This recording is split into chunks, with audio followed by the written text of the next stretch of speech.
This podcast is sponsored by nobody. Hey dudes, this is Bonnie Hayes. I sang Girls Like Me on the original Valley Girl soundtrack. You're listening to Tommy Throwback Kovac on Splat from the Past. He fucking rocks. Hey dudes, welcome to Splat from the Past, the only 80s themed horror sci-fi show where things can get totally radical. Now today, I am so nervous, so honored, and so thrilled in one. This means a lot to me. I will be interviewing Gina Schock, the drummer for Hollywood Walk of and Rock and Roll Hall of Famers, the Go-Go's. Yes, the iconic rock band best known for their classic hits, We Got the Beat, Our Lips Are Sealed, Vacation, Head Over Heels, etc. Fuck gender specific. They are a fucking fantastic, revolutionary, groundbreaking, and inspirational rock band.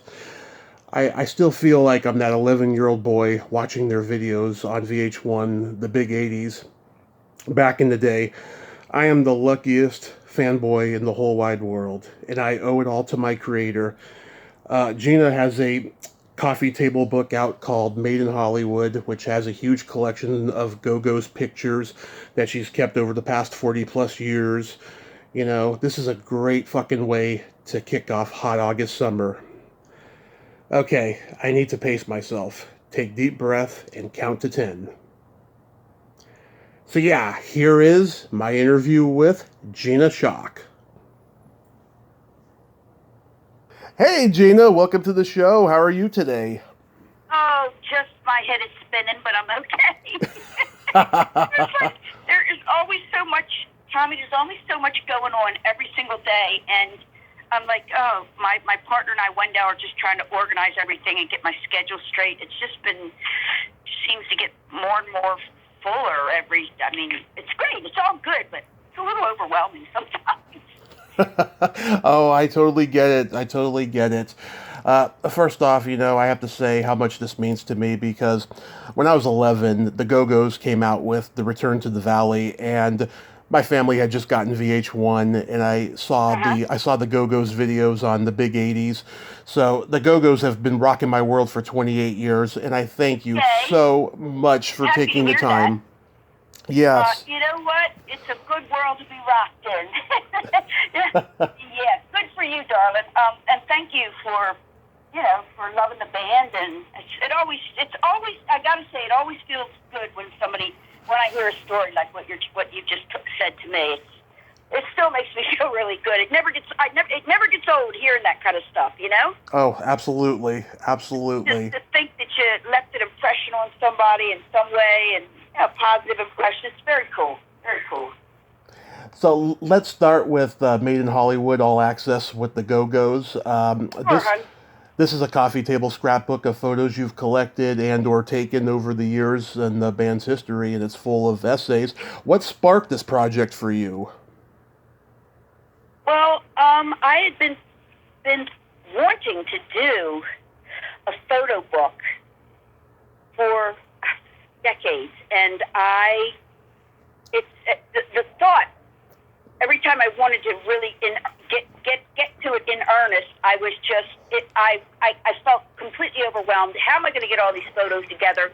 Because I just have them in drawers and closets under the bed, scrapbooks everywhere, and finally, through a friend of a friend, I met this fellow, Steve Proget, and, he helps put things like this together. So he came up from L.A. and looked at all the stuff that I had, and he was like, oh, my God, Gina, you have a treasure trove here of Go-Go stuff. Let's start putting this together, and then we just got a publishing deal pretty easily. I was really shocked, because it's not that easy to get deals these days with books. Oh, yeah. It seems like to be a dying art form. A dying breed of whatever. I'm not even thinking straight. But anyway, it's a tough market if you're trying to sell a book these days. We got a great book deal with Hachette, the parent company of Black Dog in New York, and we started putting the book together, the photos, and it was, I was losing my mind. I got so excited because every photo I look you relive that moment, you know, and you relive that period of time. And the further into it I got, the more excited I got. And then I was sort of off. The idea came up of, well, do you want to write something to go along with these photos? And I'm not a writer, and I at first was kind of not into the idea, but it did appeal to me in certain ways. But I was still, that was another thing I was frightened of singing. Then when I gave it a try, Steve encouraged me, come on, Gina, let's just start writing something. And I did, and I wrote every word in that book, and Steve helped me edit it and put it together into what you now see the finished product that it is. And I am so proud of myself. I can't believe I put that all together. And it's this wonderful behind the scenes look at a band. In its early days, primarily, when I was snapping photos, I had a camera with me everywhere we went, and so I was getting all these great photos that nobody else would have, had the access that I did to be able to snap these shots.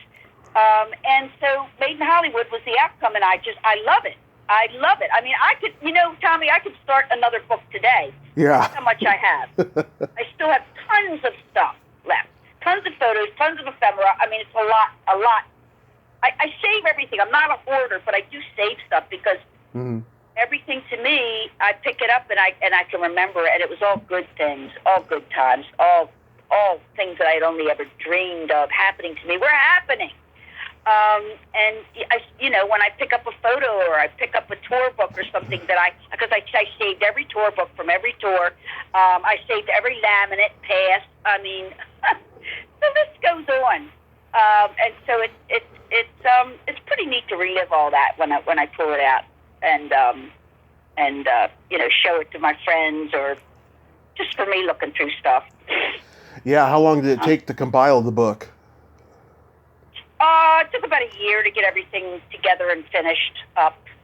All the writing, all the photos. About a year, I'd say. But, because, oh my God, well, we were on the phone. He's in LA, I'm in San Francisco. We're on the phone every day. Yeah. 6 days a week at least, always. Refining everything that we're putting out. We're refining it constantly to get it to the place where we feel like it's, in perfect shape to hand to our publisher. Yeah, I love the cover. You're all sitting at the bus stop in your vacation tutus, and Kathy has a cigarette, and she has this look on her face like, fuck this. I know. How hilarious is that? Now, which brings to mind something also. Putting this book together, Tommy, this was about, for me, showing the most complete picture that I could of the band in words and photos. And actually, the photo on the front was taken by our manager at the time, Ginger Canzaneri. Right. So I have lots of photos in the book that I didn't take. Obviously, there had to be some that I'm in because I can't take a photo that I'm in it because I'm taking the photograph. So whatever. I just pulled out whatever I had to make a more complete picture of what I was trying to show to the general public, to the fans and general public. So wherever the photo came from, if it fit into the idea of what I was trying to do, I used it. Nice. And that happened to be a photo that Ginger had taken, and I loved it. I thought it spoke volumes. Yeah. Of the mindset that we were in at the time. The mindset was, exactly what you see. Wow, that says it all. Yeah, I'm going to buy a copy this week, so I'm looking forward to seeing it. So going back in time, I know that you're self-taught in drumming, and the late greats Charlie Watts, John Bonham were huge influences on you. I'm curious, was there a Dave Clark influence at all? You know what? I love the Dave Clark 5. I actually have an 8x10 glossy that Dave Clark signed to me. Really? Yes. Wow. I was crazy about him. He was so good looking. Oh my God. And those songs were just great pop hits, Yeah. I love the Dave Clark 5. And I never really, you know what, but I got to tell you, when thinking of them, I wasn't thinking about drumming at all. I was just thinking about how cute he was. Yeah. I was at that age, whatever the age was, maybe, I don't know how old I was, 11 or something, probably younger than that, maybe. Yeah. Dave Clark 5. But yeah, I just was in love. And also the keyboard player was really good looking too. He played like a box keyboard, I think. It was so cool looking. Yeah. Yeah. They were lookers. Yeah, because when I hear you play, especially on We Got the Beat, I am reminded of Dave Clark's drumming style with those snare drum triplets that he did on songs like Glad All Over and stuff. And so that's why... Glad all over, yes, yeah. Yeah. Yeah, so maybe on a subconscious level, maybe that's what you were aiming for, maybe? You bet, because guess what? We are constantly... We're sponges. We're taking in everything, you know, subconsciously, I believe, all the time. Yeah, and you know what that amounts to. Your style is all of these things put together that are locked up in your little brain, and when you start to play, all these bits and pieces, become your style. Absolutely. You got to know Charlie Watts, right? Well, I got to hang out with him at one point, one very short period of time when we played with the Stones. Mm-hmm. And he was everything that you think. He was quite the gentleman, very soft-spoken, really a lovely man, a lovely guy. I got to sit on his drum kit and tool around the kit a little bit, which was very cool. Mm-hmm. And it was such a thrill to open for the Stones at a 10,000-seat arena, which was very small for them. And something that I'll never forget. Yeah, you know, his death really struck me hard because... Yeah, me too. Out of all of them, right? Yeah, out of all of them, he was the most quiet and reserved one. He never fell down that rabbit hole of celebrity and drugs and all that shit. Like, I thought he was going to live forever. He was the heart of that band. I swear to God. I feel like Charlie was the heart of the band. Yeah, I thought he was going to live forever. I mean, he was just, amazing. So when you were in Baltimore and you were in Edie and the Eggs with the notorious Edith Massey, how on earth did you get involved with her? I had kind of just moved out of my house and I moved into Fells Point, which was a really hip, cool area in Baltimore at the time. It still is. And Edie had a thrift store shop on Broadway down in Fells Point, and I had an apartment on Broadway. Further up the street. And so I would go in to see her, you know, a couple times a week because she'd just be sitting in her store at the cash register, her and her little cat, Lovey, and her little slave servant, Jeannie, who waited on her hand and foot.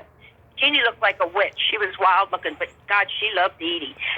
Who couldn't love Edie? God, she was wonderful. Anyway, so I would go visit her, just checking in on her because she was just a wonderful, lovable character and a big part of the Fells Point scene. Anyway, needless to say, we became friends. And one day I walked in and she said, "Oh, Gina, I'm going to put a tour together, and we're going to go to Los Angeles and San Francisco and New York City. Do you want to help me put the band together?" I was like, "Yes, Edie, of course." I thought, wow. I was probably 20 at that point in time, and I was like, oh, my God, this will help me get out of Baltimore. And the places that we were playing were, we played at Max's Kansas City, came out to L.A. And played at the Newark Theater, three shows, and played in San Francisco at the Warfield. It was like a huge deal for me. And I would get to travel. So yes, of course, we put that band together. I put it with two other girls very quickly, and it was so exciting to be a part of that because I got to play at all these places and go to different cities. I had never even been on a plane, I'd never even flown before. So this was big for me. And also, I just loved Edie. I would have done anything I could with her. And I just thought it would be fun. And, I felt like I wanted to be taking care of her while we were doing this little tour as well, there for her. She was just this sweet old lady. Yeah. With tons of stories, tons of interesting stories, and she just wanted to be loved. She just wanted to be a part of things, and like everybody does, you know? Right. And she was living her dream a little bit late in life, but still, it was great. What, was John Waters hanging around? Well, no, he wasn't there when we were rehearsing or anything. But no, of course, John was certainly a part of all that. I mean, he put Edie on the map, and so you know, it worked out really well for her, and it was a platform for me to be a part of John Waters' things, a part of his whole scene, which was starting to happen at that point in time. And certainly had a huge underground following. And Edie was just she was just a pleasure to be around. That's all. I still am in communication with John, and I ran into him in L.A. a couple months ago and all. Yeah, so, I'm just so happy for the way everything turned out. For him, for myself. Yeah. Our fellow Baltimoreans. It's been a nice ride, you know. Yeah. We've survived all the bullshit and come out to a place where you can be grateful and happy in your life, or at least I am. And John's doing so well. And bless Edie's little soul. She was happy. She was happy when she passed. Yeah. Did you see the rock band The Ravens in those days? The Ravens. Rob Fahey. Very familiar.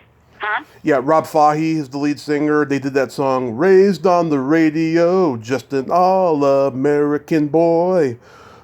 Yeah, okay.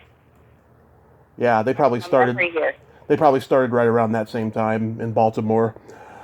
Right. I'm trying to think there was another. Oh, you know what other band was around then? Was that band Cracked Sky?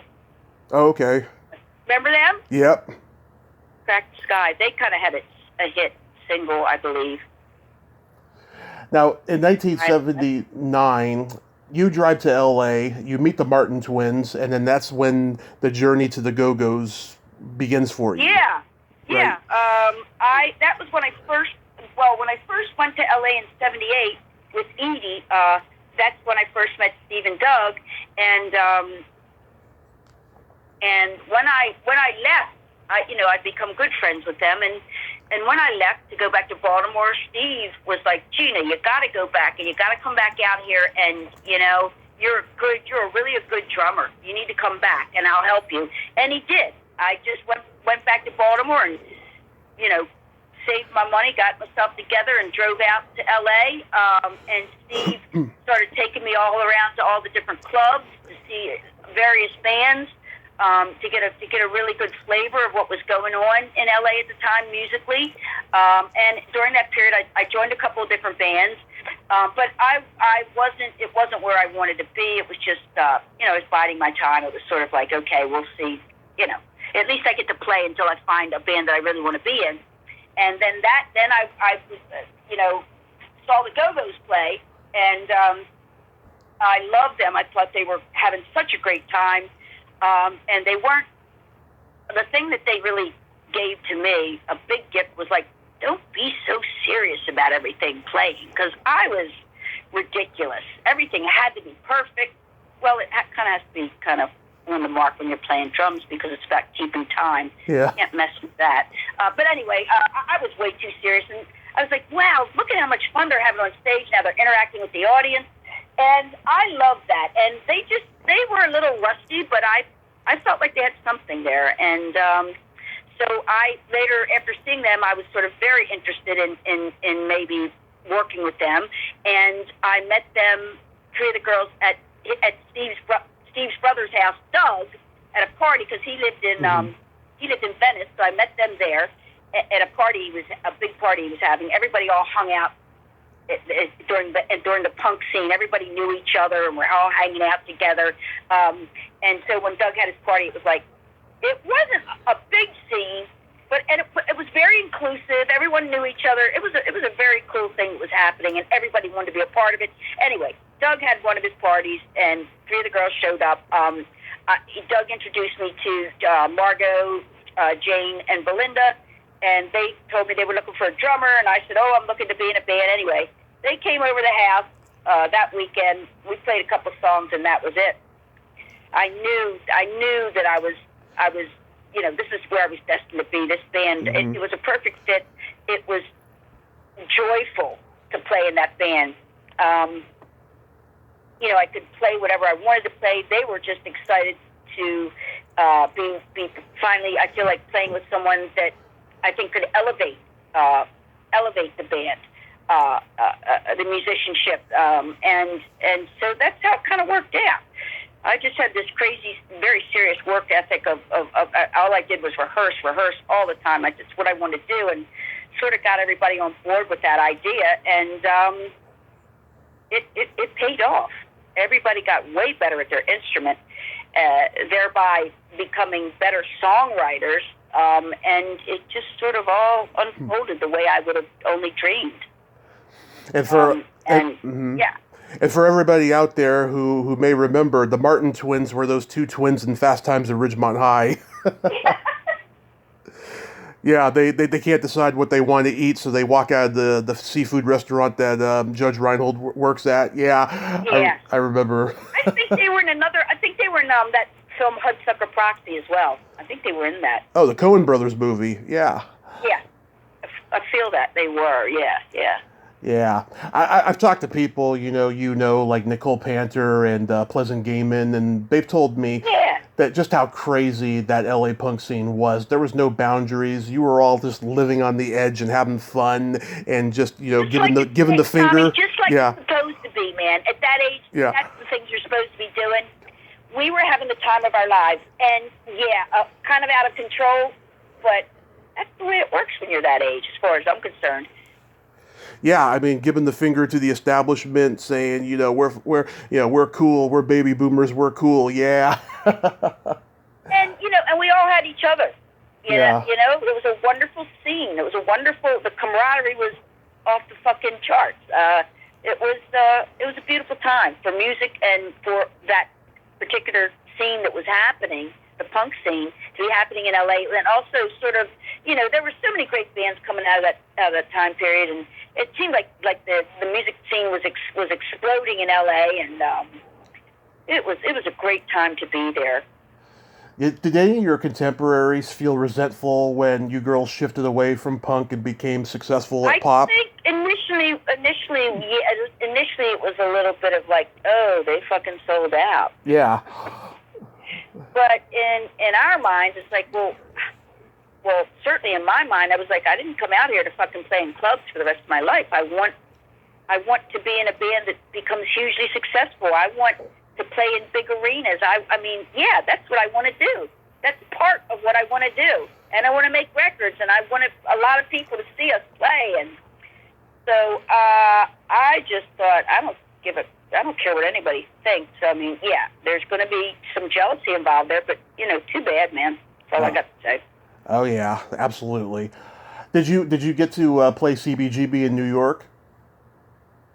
Yes, I played. Yeah, we played CBG. Wait a minute, did I play CBGBs with I played there with Edie. Yeah. And Max's Kansas City. Oh, Max's. Both those places. Yeah, that must have been wild. And then the Go-Go's, we played at the Mud Club. I remember when that Steve Moss, his club, the Mud Club, we played there too. The Go-Go's did, rather. Of course, there isn't many clubs with this band that the Go-Go's didn't play in, let me tell you. What a time we had.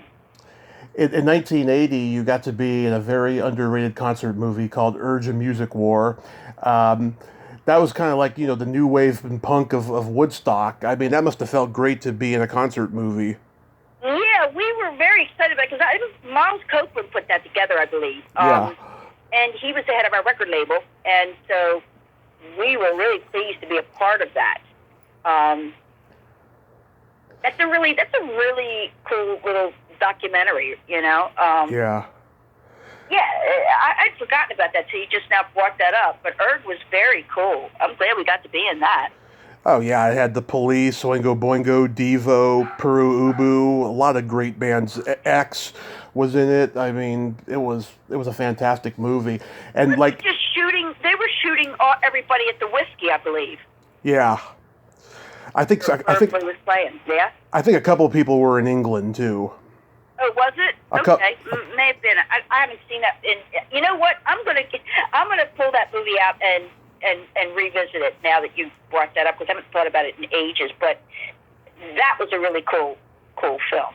Yes, it is. And let me ask you if you remember this. A guy ran up on stage in the last 30 seconds of We Got the Beat, and I think it was a bouncer, chased him off the stage. Was that pretty common? Did guys always run up on stage when you were playing? Sure. That was part of the whole experience of going to a show. Everybody would try to hop up on stage. Yeah. And most of the time we just let people, unless they were too aggressive, but they want to get up and dance with Jane or Belinda or Charlotte or Kathy, go ahead. Yeah. I always got to sit and watch everything. It was great. So take me back to the genesis of We Got the Beat, because I read about, Smokey Robinson's Going to a Go-Go, and the Twilight Zone theme was the inspiration. Okay, so what did you just say, for We Got the Beat, or?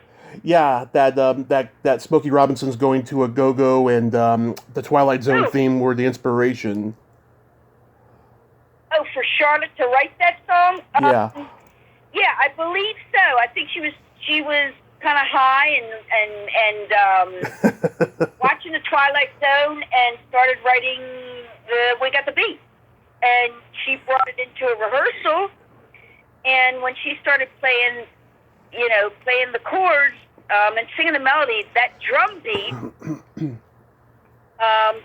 became very obvious to me what needed to fill that song out when it came to the drums. That beat just came to mind right off the bat, and I felt like the beat that song is about the beat, and I feel like my contribution helped really elevate that song to another level and make it a hit. Yeah, I mean, this is your rock and roll all night. It's an anthem, for everybody who was there at that point in time, and it's just it's been loved by so many generations now. Are you just astounded at the longevity of it? There's part of me that. No, you know what? I am astounded at the longevity of that song, of the Go-Go's, of everything. It just doesn't go away, and it just, I can't get over all these years later. Things just keep happening, and I'm just in super grateful mode at all times these days. And especially when we got in the Rock and Roll Hall of Fame last year, that was the. Yeah. I mean, we've been hoping that something like that would happen, but when it actually happened, we were ecstatic, and I still can't believe I'm a member of the Rock and Roll Hall of Fame.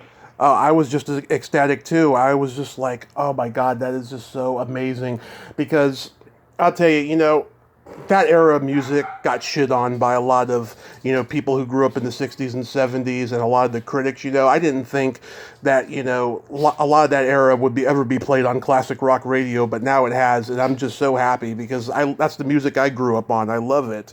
Well, hey, Tommy, good songs are good songs. That's just the way it goes. Right. Think about all the great bands. Think like Duran Duran were happening during that period of time. Yeah. So many great bands.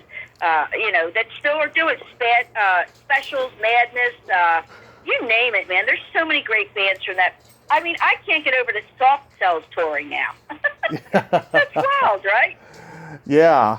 Oh my God, it's fantastic. And whenever I'm watching a movie that has We Got the Beat, whether it's Fast Times or Romeo and Michelle's High School Reunion, I get that rush when I start hearing, the opening of your drums on it. It's just, it's intoxicating. Oh, wow. Thank you so much. And that's a great feeling. I got to say, it really is. It makes me feel like I've really contributed to something that people love and makes them feel good. It is, I got to say, when you hear stuff from the 80s, it always makes you smile. Mm-hmm. It just reminds you of a really beautiful time, a period of time where everything seemed to be going just great. I don't know it. Music and film are forever, and they take you back to that time of you remember when you first saw or heard it. Yes, absolutely, and yeah, it's absolutely what you said, and that's why one of the major reasons I wanted to put out that photo book, because it's a snapshot of a period of time that I lived through, and was privileged to be in the Go-Go's, and could finally share that with everyone, and then you look at that stuff, and then you start reliving it all. It's great. Now, I know you all hated making music videos, but I have to say, Our Lips Are Sealed music video is like one of the best and most iconic videos from that early MTV period. And, we get to see the beautiful Los Angeles skyline in such a grainy, filmy fashion. And, we get to see you girls, play in the water fountain. Like, whose idea was that? That was all done on a shoestring budget. Yeah. I think Jane said it was leftover money from a police video, and so Miles Copeland took that money and used it to make the video. It looks like a police video the way it was shot. Yeah, I mean that was. I mean, we were just excited. We were excited to be doing it. Like, the first video was very exciting. Then after that, when you'd have to spend days and days shooting a video, that was kind of a pain in the butt. But that first one was, it was a new experience for us, and we were having a great time doing that. And we just were so bummed that we didn't get arrested in that fountain. Yeah.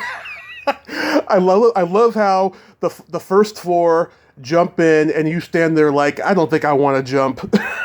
No, because I was thinking of people that might have peed in it or something. I don't know. I didn't want to get in that fountain after I got there. Somebody who spit or peed in there. Mm-hmm.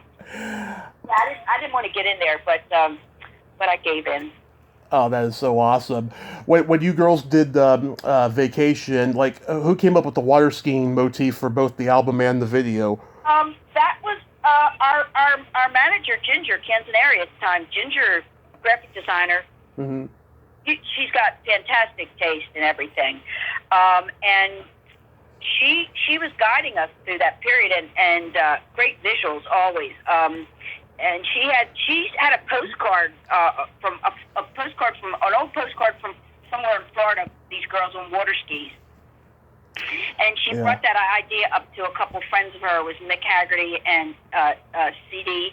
Mm-hmm. God, what's CD's last name? Fuck. Whatever, and so that's how that came together. It was, it's a great video. Yeah, like they went to Florida and filmed those girls water skiing and then stuck our heads on them. Yeah. Very cool. We filmed that at the Chaplin Soundstage over in La Brea.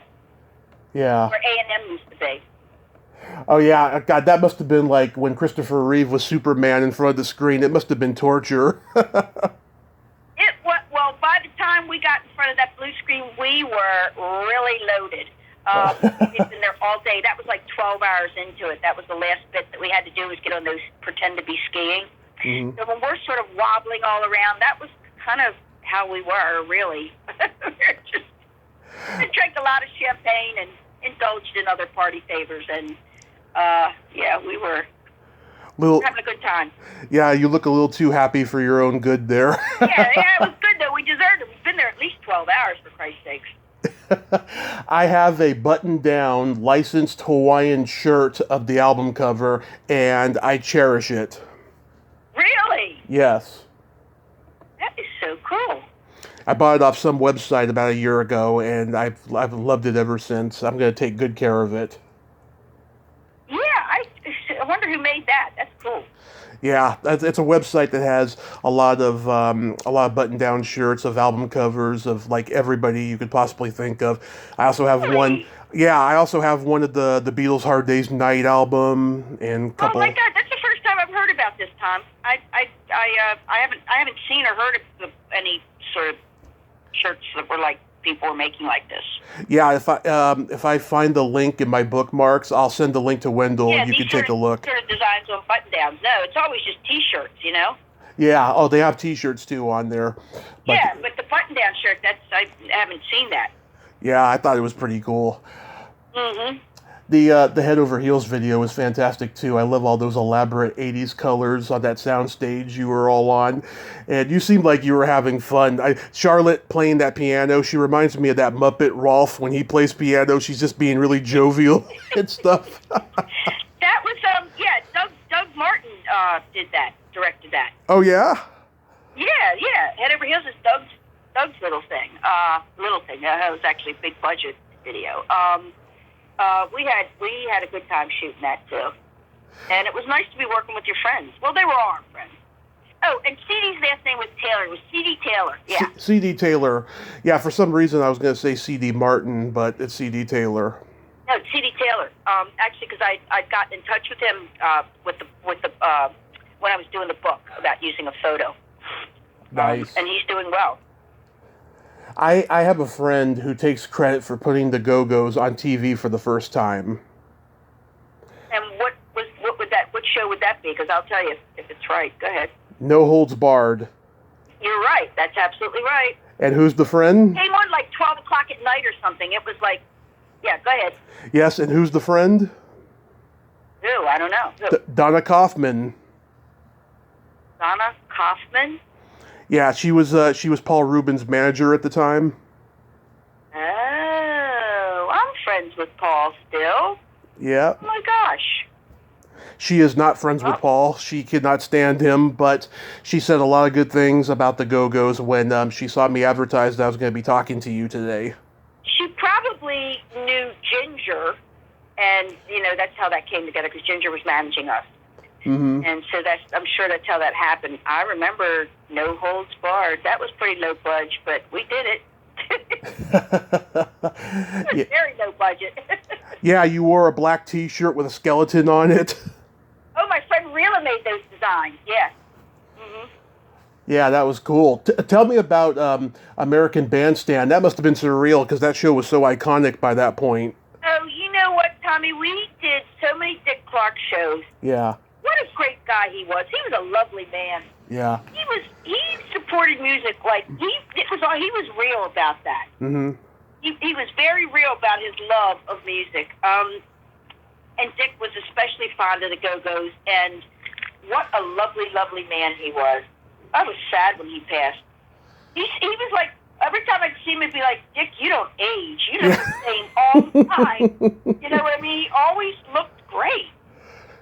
Yeah. Health was great, and oh, God rest his soul. What a wonderful man he was, and what a wonderful person to have pushing your bands on American Bandstand, helping get your music out there to the masses. Dick Clark, what a great guy. Yeah. Mm-hmm. Yeah, and then in that first appearance, he got confused and called you Charlotte, and all four of you pointed to Charlotte. Oh my gosh. I was just thinking about when I did, maybe it was American Bandstand with Aha. And yes. Yeah, you did Solid Gold with them, too. oh, was that it, Solid Gold? And maybe he came up and introduced me or something, and he was so nice. Great guy. Yeah, he was one of a kind. That was fun doing those Aha. I did all, whatever TV shows Aha did, I was on all of them with them and when they first came to America. Yeah, because didn't they have like a drum machine on the actual studio track? Oh, yeah, of course. Oh, my God. In 1981, you got to fulfill so many baby boomers' dreams. You got to be on Saturday Night Live. Oh, my gosh. What an experience that was. Mm. Wow. My mom and dad were in town for that one, and my brother. And that John Belushi, we were hanging out with him. He wasn't even on the show anymore. I think he had just quit the show or something. Right. But we were good buddies with him. And we used to go to the blues bar and play there all night long. And, well, that was, and doing Saturday Night Live was monumental in our careers. That really pushed us over the top. And I think like a week or so later, we hit the 1 million mark with record sales or something. And that's, the impact that playing on Saturday Night Live had on the musical guest on your career was huge. I mean, I remember waiting for Saturdays to watch who the musical guest was going to be because it was always cutting edge and cool. And it's just, I remember in the same way that I waited for Ed Sullivan to come on every Sunday night to see who the musical guest was going to be. That was just the next generation of like, you know, getting excited about seeing a band play on TV. It was for me, Ed Sullivan, and then Saturday Night Live. Yeah, they had 2 musical guests in those days, and they had Billy Joel on too. Really? Oh, I don't even remember that. Oh yes. Yeah, first there was You Girls. I think you did We Got the Beat first. Then he comes on and does Miami 2017. Then you come back and do Our Lips Are Sealed. And then oh my God, I don't remember that, Tommy. I don't remember that there were two bands that would play. Yeah. Oh, a couple of years ago, I talked to Charlene Tilton, who hosted around that same time. She was on with Prince and Todd Rundgren. Charlene Tilton, we hung out with her for a while because her husband at the time was managed by Irving Azoff, our manager. Yeah, she's cool. I love her. How about the Tonight Show with Joan Rivers? That was exciting because she was such a wild thing. You never knew what she was going to say. Yeah. I remember being in what restaurant was that on Sunset Boulevard? Oh my God! Now I can't think. Musso and Frank's? No, that's on Hollywood Boulevard. What's the one? The dude. Oh my God! He's a hugely famous chef. Come on, the French guy. What's his fucking name? He had something on Sunset. Wolfgang Puck? Yes, Wolfgang Puck's restaurant on Sunset. Yeah. Being in there with her, I was there with John Mellencamp having a dinner, and I forget who else. Who was a bunch of us there, and she was there, and she was really loud, and screaming things out of the restaurant. Hey, da, da, da, da. She was outrageous. She didn't give a shit where she was. She would just pop off with anything. I mean, you really never knew what to expect from her. So when we did the show, I was a little nervous. But she was great. She was fine. Yeah, she was, you know. What a character she was, my God. Oh yeah, I mean, she had been, screwed over by Hollywood, and then she made a career out of making fun of Hollywood later in life, and that's just awesome. She was relentless. She really was. But when she'd go after somebody, don't get on her shit list, let me tell you. No. No. Yeah. Oh, in the late 80s, during the separation from the Go-Go's, you formed the House of Schock with Ellen DeGeneres' brother Vance, and you recorded a great album, which I still enjoy. Yeah. How come you didn't do any more albums after that? Because, what a drag, but this happens to people, and unfortunately it happened to me. While I was getting ready to I was working on my second record, writing songs for my second record, and everybody they fired everybody and brought in a whole new group of people to run Capitol Records. Tom Wiley, who signed me to Capitol Records, the Go-Go's broke up. I didn't know what I was going to do. I knew that I could not be like a session drummer because that's just not who I am. Yeah. I like being in bands. That's what I like doing, and. So I tried to put another band together, and I met Vance through a friend of a friend of a friend, and he was from New Orleans, and he was just out here, and his little sister, Ellen, was with him. She was doing, like, little stand-up comedy clubs in L.A. at the time. We rehearsed, and I got a hold of Miles Copeland, and, we played, and Miles liked what he heard, so we started rehearsing at his house to try and go out and get a record deal. And we did one show at the Roxy, and Tom Wiley was there from Capitol and offered us a record deal. So that's how that happened. Yeah. And so we went in, we did the deal with Tom Wiley. I think, what's his name, Berman. Wait, who was it? Or Joe? God damn it, who was the head of Capitol at the time? I don't even remember. Whatever, they all got fired. Yeah. Tom Wiley let me know ahead of time. He said, Gina, everybody's going to be replaced. Do you want to stay on the label, or do you want me to let you go? And, of course, I said, no, please, let me out of my contract. I'd rather be a free agent than be stuck on a label that's going to use, my art, my heart and soul, everything I'm working on, a piece of me as a goddamn tax write-off. Because that's what happens, Yeah. So people, when a new group of people take over in a label or a management company, whoever's there before that, they want to get rid of you. You're not their find. they want to bring in somebody new that they can claim as, to be theirs. And so, I mean, yeah, I didn't want to be a tax write-up. So, yeah, Tom, please let us out of the deal. So that was heartbreaking because I was so excited. And, House of Schock, it did all right. It didn't break any records, but I was proud of it, and I thought there were some good songs on there. And I think Middle of Nowhere is a good song. It's a good video, too. Oh yeah, Mary Lambert directed that. Yeah. She was a friend, and she did Pet Cemetery, and she was doing a lot of films back then. Madonna's Like a Prayer video. Huh? She did Madonna's Like a Prayer video, and a lot of her other videos too. Yeah. That was during that period of time. Yes. So Mary agreed to come in and help me out with that video, and that was great. She did a great job, and damn, what a damn shame. So, when that happened, Tommy, I just was like, to hell with this. I am so done with trying to make records. I just wanted to get out of it. But then I got in a very short-lived band. Well, it was just myself and Debbie Peterson from the Bangles. Yes. And Miles was a part of that as well. But it didn't work out. So that's when I really was like, fuck this. I don't want to do this anymore. I just want to be a songwriter. So I just moved to New York for a while and concentrated on songwriting, and fortunately got myself a publishing deal pretty quickly. Mm-hmm. Started writing songs.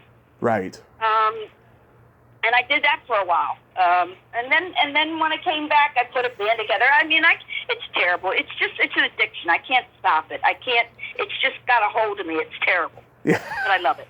Oh, we all love it too. Don't worry. You walk away from it. It's like you get fed up with it because, unfortunately, you have to deal with the business part of it ultimately, and that's when it gets kind of messed up, and you just, it's disturbing. But you do it for the love of music. It's all for the love of music, Yeah. I'm curious, what's Debbie and Vicki Peterson like? Well, Vicki played with us when Charlotte was pregnant, and Vicki was a pleasure. Debbie was a really nice girl, but we didn't hit it off in the studio so well, and I just walked from that project. Oh. She's a sweet girl, but it's like musically there were issues. Mm-hmm. And we had... Mm-hmm. Hello? Are you there? I'm there. Yeah. We had this producer, Umberto Gatica, who had worked on Michael Jackson's record, and so he was a really a major dude in the industry. Anyway, working on that record, writing songs, recording stuff, and it just got to the point where, you know what, this is not working. And it was an unfortunate thing. Oh, that's sad. But that's how it worked out. That would have been a great project, though, because I am a huge Bengals fan. Yeah, and, I just, and you'd think two drummers, but it things, I don't know, I can't really talk about it. Cause it's okay. It's okay. Now that but I love Debbie, and I always wished her the best of everything. It just ended up not so great. Now that you've been inducted into the Rock and Roll Hall of Fame and have gotten the star on the Hollywood Walk of Fame, what's next on your bucket list as far as industry achievements? Oh, Jesus. Oh, Tommy, I don't know. Jeezy peasy. Well, it's been wonderful is all I can say. Mm-hmm. What's next? I will just keep... I'm always looking for new talent that I could possibly be involved with. Mm-hmm. There's a fellow in Australia that we're talking with, which I shouldn't really even talk. I should not talk about this now because I don't know how it's going to go. But we're always looking for new talent that I can perhaps develop into being into making their dreams come true and help them become successful. And so I love doing that. I love working with young artists. I really, and my favorite thing right now are the Lindas, and because I saw them from the beginning, and I love those girls, and I have predicted, and will say this over and over, they will be the next Go-Go's. Those girls are going to they are going to rock the world. Nice. They're such great kids. Their parents are fabulous. They know their music history. They're serious about what they're doing, but they're having a great time. The drummer is 11. What can I say? It's fabulous. That's awesome. So how's your health these days? Because I know in the past, you've had that heart defect and you had surgery on your thumb recently. How's your health going? Yeah, it's a drag. My body's finally like rebelling. About like all the abuse from over the years of playing drums. Yeah, I've had some problems, but you know what? I will continue to play, and that's that. That's the way it goes. When the Go-Go's did these last grouping of shows, I wanted to do them, but I felt like the girls were, I talked with them, and they were very nervous about me playing. They were afraid that I might damage my recovery with my thumb, or that I might not be able to make it through a set. And so I sort of bowed out and did what I thought was the right thing to do. I didn't want anybody walking on stage worrying about whether I'm going to make it through the set. Personally, I believed I could do that, but you know what? I'm a team player. You got to do what's right. And so I bowed out, and Clem Burke came in and saved my ass and played, and I thought that was a really great thing. But wow, I really miss doing those shows because I have a little place here. I'm trying to get a really good rehearsal place up here in San Francisco, but there is a place that I've been playing lately, and I'm really enjoying playing again. Because you know what? When you're playing, all the aches and pains go away. Yeah. They go away. It's like afterwards that you feel it, but who gives a shit? I just want to. I want to just be able to play drums and write songs and, help new artists to develop them and make them into the artists that they want to be. And,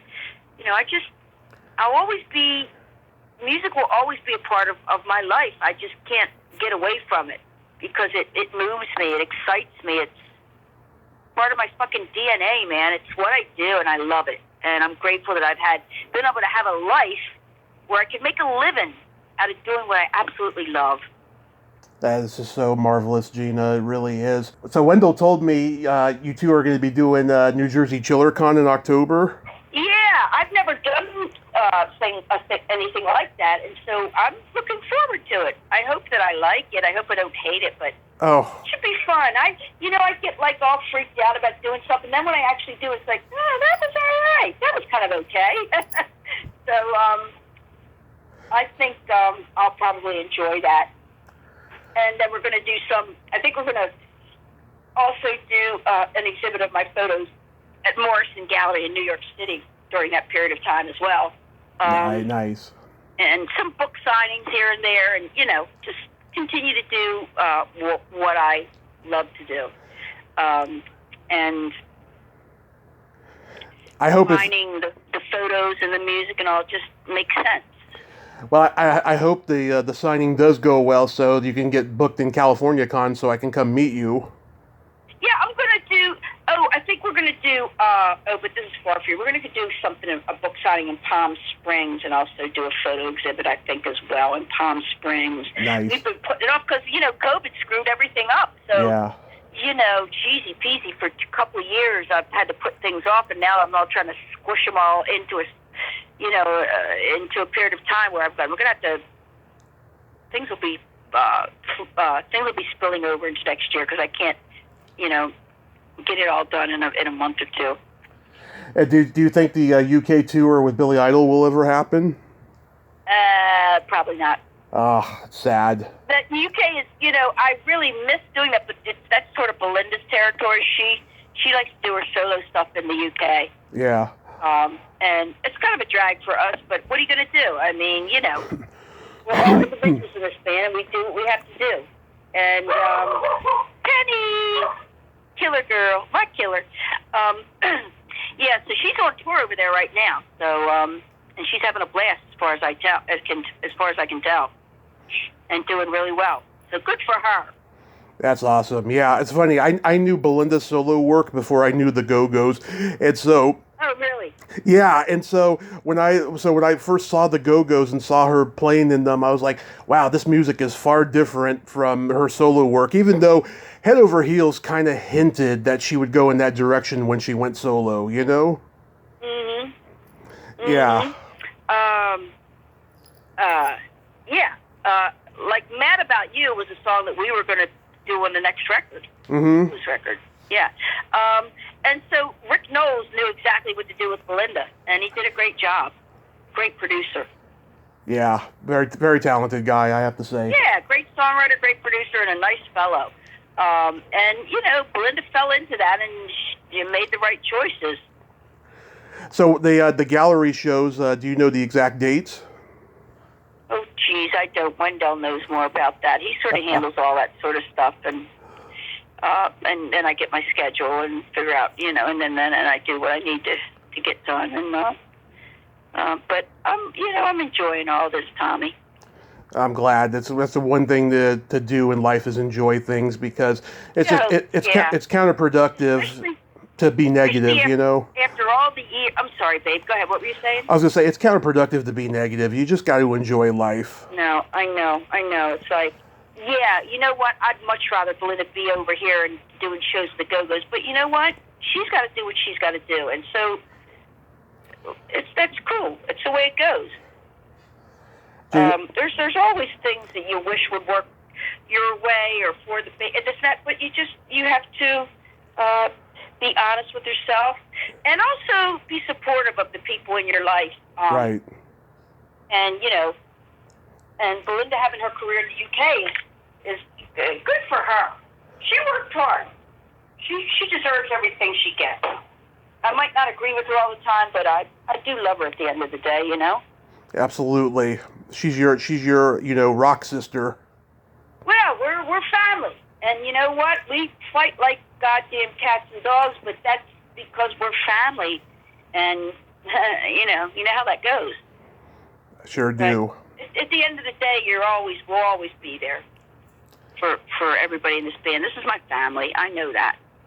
I write that in my book, actually, at the end, that we're family. That'll never go away, and it's true. I'm looking forward to reading the book. And Gina, once again, you'll like it, Tom. You're gonna like it. Mm-hmm. Yes, I know I'm gonna like it because I love anything Go-Go's. So Gina, once again, I can't tell you what an honor this has been. I'm gonna cry after this because dreams do come true. I'll tell you. Don't cry. Be happy. Well, it's been a pleasure talking with you, honey. It's been a pleasure talking to you, too. I hope you have fun at ChillerCon and the rest of your travels. Be safe out there. Have a great summer, and happy early birthday to you.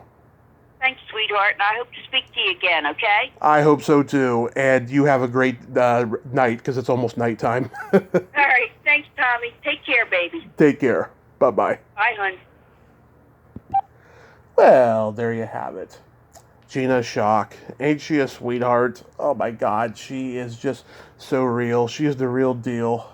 My first rock and roll Hall of Famer. I'm gonna go cry. Well, until next time, this is Tommy Throwback Kovac who says, there's no shame in living in the past because the present sucks. Later, dudes. Vacation, all I ever wanted. Vacation, had to get away.